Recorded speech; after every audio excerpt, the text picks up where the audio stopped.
Yes sir, काय सांगाल माहिती आहे?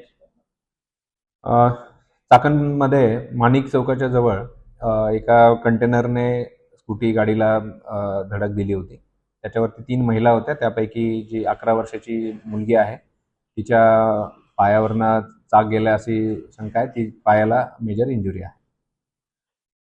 ही माहिती मिळाल्यानंतर चाकण पोलीस स्टेशनकडील जे अधिकारी आणि स्टाफ आहे, त्यांनी त्या गाडीचा पाठलाग करण्याचा प्रयत्न केला आणि चाकण शिक्रापूर रोडवरती जो साधारणतः 25-30 किलोमीटरचं अंतर आहे, 5 ते 6 ठिकाणी या गाडीला थांबवण्याचा प्रयत्न केला. त्या दरम्यान या वाहन चालकाने अतिशय वेगात गाडी चालवून साधारणतः 6 ते 7 वाहनांना धडक दिली. त्यामध्ये चाकण पोलीस स्टेशनच्या गाडीला देखील धडक दिली. त्यामध्ये आमचे वॉर्डन आहे ते किरकोळ जखमी झाले. बाकी अधिकारी अंमलदारांना कुठल्याही प्रकारची इजा नाही आहे. या संपूर्ण घटनेमध्ये साधारणतः 6 ते 7 वाहनांना धडक दिली आहे आणि 5 ते 6 लोक किरकोळ जखमी आहे. जी मुलगी आहे तिला मेजर इंजुरी आहे. परंतु तिच्या जी आहे ती जीवास कुठल्याही प्रकारचा धोका निश्चित नाही आहे.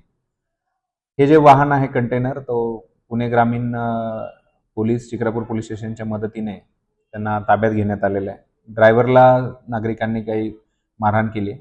त्याने काही सेवन केलंय का याच्यासाठी आणि त्याला जी मारहाण झाली त्या उपचारकामी आम्ही ग्रामीण रुग्णालयामध्ये त्यांना भरती केलं.